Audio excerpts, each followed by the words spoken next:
नमस्कार दोस्तों, आज यानी 21 जुलाई 2024 को गुरु पूर्णिमा है। आषाढ़ी पूर्णिमा को ही गौतम बुद्ध ने पहला धम्म उपदेश दिया। आज के दिन का खास महत्व है, इसे विस्तार से समझते हैं इस लेख के माध्यम से, जिसकी रचना की है डॉक्टर M.L. परिहार, जो कि पाली जयपुर के हैं। यह लेख सोशल मीडिया से लिया गया है। भविष्य तर्क विवेक, बुद्धि, विज्ञान, सुख शांति का है। भविष्य बुद्ध का है। आषाढ़ी पूर्णिमा का मानव जगत के लिए ऐतिहासिक महत्व है। लगभग 2600 साल पहले और 528 BC 35 साल की उम्र में सिद्धार्थ गौतम को बोधगया में बुद्धत्व की प्राप्ति हुई और बुद्ध बने। दुख के कारण व निवारण के मार्ग की खोज की। महाकारुणिक समय कसम बुद्ध ने ज्ञान प्राप्ति के 2 महीने बाद आषाढ़ी पूर्णिमा के दिन सारनाथ में पंचवर्गीय भिक्षुओं कौंडिन्य, वप, भद्दीय, SG और महानाम को अपना पहला ऐतिहासिक धम्म उपदेश दिया था, जिसमें कहा, भिक्षुओं, बहुजन हिताय बहुजन सुखाय लोकानुकंपाय, अर्थात बहुजनों यानी बहुत जनों के हित के लिए, ज्यादा से ज्यादा लोगों के कल्याण के लिए उन पर अनुकंपा करते हुए चारिका करो। एक जगह इकट्ठा होने की बजाय अलग अलग दिशाओं में विचरण कर धम्म की देशना दो। बहुजन यानी ज्यादा से ज्यादा लोगों को दुख दूर करने एवं सुखी जीवन का मार्ग बताओ। प्रेम, करुणा व मैत्री का प्रचार प्रसार करो। इस उपदेश के माध्यम से तथागत बुद्ध ने प्राणी मात्र के कल्याण के लिए धम्म का चक्का घुमाकर भिक्षु संघ की स्थापना की। इसलिए इसे संघ दिवस भी कहते हैं। इसी दिन से 3 रत्न बुद्ध, धम्म और संघ का स्वरूप साकार हुआ था। इसी दिन भगवान बुद्ध के देहांत के 1 माह बाद 568 भिक्षुओं की पहली धम्म संगीति यानी कॉन्फ्रेंस राजगीर की सप्तपर्णी गुफाओं में हुई थी।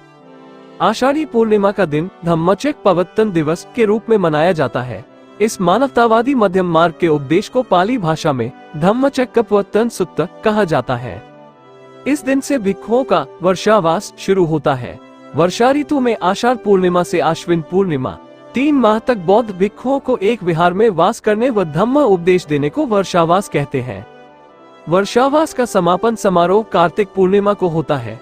वर्षावास शुरू से समापन तक 4 माह होते हैं, इसलिए इसे चातुर्मास भी कहते हैं। वर्षावास रखना श्रमण संस्कृति का अभिन्न अंग है। बौद्ध संस्कृति में इसे वर्षावास और जैन संस्कृति इसे चातुर्मास कहते हैं। वर्षावास की शुरुआत भगवान बुद्ध ने ही की थी, क्योंकि उस समय आवागमन के ऐसे साधन नहीं थे। भिक्षुओं को पैदल ही यात्राएं करनी होती थी। बारिश में जंगलों में जहरीले जीवों से बचाव व रास्तों में नन्हे जीवों व वनस्पति के बचाव के लिए यह व्यवस्था की थी। आज ही के दिन सिद्धार्थ गौतम ने माता महामाया की कोख में गर्भ धारण किया था। आज ही राजकुमार सिद्धार्थ ने लोक कल्याण की भावना से गृह त्याग महाभिनिष्क्रमण किया था। आज ही के दिन बुद्ध ने सारनाथ की पावन भूमि पर पंचवर्गीय भिक्षुओं को धम्मचक्र प्रवर्तन सुत्त का उपदेश दिया। आज ही के दिन पंचवर्गीय भिक्षुओं ने तथागत बुद्ध को अपना शास्त्रा मार्ग दिखाने वाला गुरु स्वीकार किया था, जिसके कारण इस पूर्णिमा को अन्य संप्रदाय में गुरु पूर्णिमा भी कहते हैं। हालांकि तथागत बुद्ध खुद के लिए गुरु शब्द को अच्छा नहीं मानते थे। इसकी बजाय वे स्वयं को कल्याण मित्र यानी प्राणी मात्र को सही मार्ग बताकर कल्याण चाहने वाला कहते थे।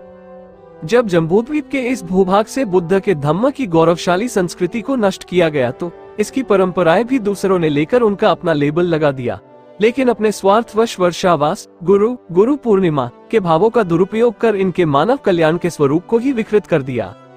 लेकिन सुखद ये है कि बुद्ध व उनके धम्म के प्रेम, करुणा व मैत्री की संस्कृति पूरे संसार में फिर से जीवित होकर तेजी से अंगीकार की जा रही है। आज विज्ञान के युग में मनुष्य तर्क, विवेक, प्रज्ञा, सुख शांति व मानव कल्याण के विचार को ज्यादा महत्व दे रहा है। अतः वह वैज्ञानिक व मानवतावादी धम्म और बुद्ध की खोजी हुई विपस्सना ध्यान साधना के साथ सुख शांति के बुद्ध के मार्ग की ओर चल पड़ा है। भविष्य तर्क विवेक, विज्ञान, बुद्धि और मानव हित की बातों का है। भविष्य बुद्ध का है। सबका मंगलम हो, सभी प्राणी सुखी हो। धन्यवाद। वीडियो अच्छा लगे तो शेयर, लाइक, कमेंट जरूर करें।